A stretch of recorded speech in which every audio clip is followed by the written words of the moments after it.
Selamat pagi anak-anak semua. Pada kesempatan ini kita akan membahas tentang gelombang bunyi dan sifat-sifatnya.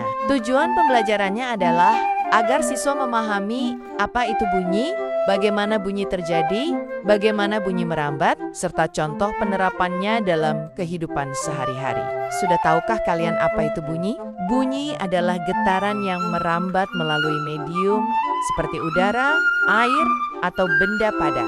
Semua suara yang kita dengar, seperti suara musik, suara orang berbicara, atau suara hewan, sebenarnya berasal dari benda yang bergetar. Getaran ini kemudian menyebar ke segala arah hingga sampai ke telinga kita.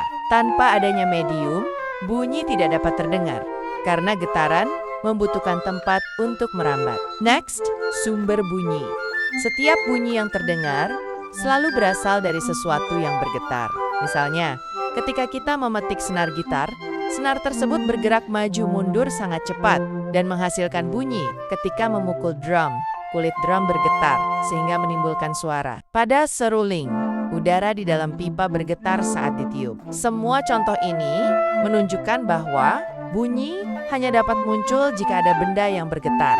Selanjutnya, perambatan bunyi. Bunyi dapat merambat melalui zat padat, cair, dan gas. Bunyi merambat paling cepat pada zat padat karena partikel-partikelnya saling berdekatan, sehingga getaran lebih mudah berpindah. Pada zat cair, bunyi merambat agak lambat, dan pada udara gas, bunyi merambat paling lambat. Contohnya, suara kereta api dapat terdengar lebih cepat jika kita mendekatkan telinga ke rel yang terbuat dari logam, dibandingkan hanya mendengar melalui udara. Next, sifat bunyi itu apa saja sih? Bunyi memiliki beberapa sifat penting. Pertama, bunyi dapat merambat jika ada medium sebagai tempat perjalanan gelombangnya. Kedua, bunyi dapat dipantulkan oleh permukaan keras sehingga menimbulkan gema seperti ketika kita berteriak di dalam gua. Ketiga, bunyi dapat diserap oleh permukaan lunak seperti busa atau kain. Itulah sebabnya studio musik menggunakan peredam untuk mengurangi pantulan bunyi agar suara tidak bergema. Baiklah, selanjutnya yaitu tinggi dan keras bunyi. Tinggi rendahnya bunyi ditentukan oleh frekuensi getaran. Semakin cepat getaran terjadi, semakin tinggi bunyinya, seperti suara peluit atau suara anak kecil. Sedangkan bunyi yang getarannya lebih lambat terdengar lebih rendah, seperti suara derung atau suara orang dewasa. Keras atau lembutnya bunyi dipengaruhi oleh kuat atau lemahnya getaran. Jika getaran kuat, bunyinya lebih keras. Jika getarannya lemah, bunyinya lebih pelan. Nah, di sini ada gambar telinga manusia. Telinga manusia terdiri atas 3 bagian utama, yaitu telinga luar, telinga tengah, dan telinga dalam. Telinga luar bertugas menangkap bunyi dan menyalurkannya ke telinga tengah.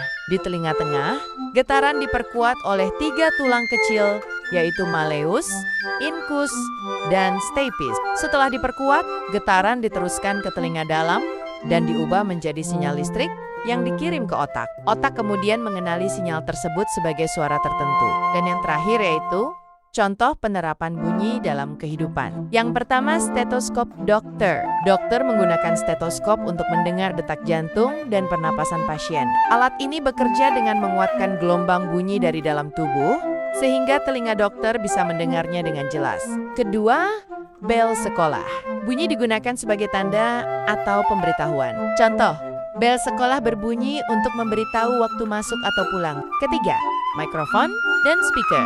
Saat kita berbicara di mikrofon, suara kita diubah menjadi sinyal listrik, kemudian diperkuat dan dikeluarkan kembali melalui speaker sebagai bunyi. Inilah yang membuat suara bisa terdengar lebih keras di aula atau lapangan. Dan yang terakhir yaitu alat musik angklung yang terbuat dari bambu. Jika digoyangkan akan menghasilkan bunyi yang indah. Jadi kesimpulannya, secara keseluruhan, bunyi adalah getaran yang merambat melalui medium dan dapat kita dengar dengan bantuan telinga. Bunyi dapat dipantulkan, diserap, dan merambat dengan kecepatan berbeda tergantung mediumnya.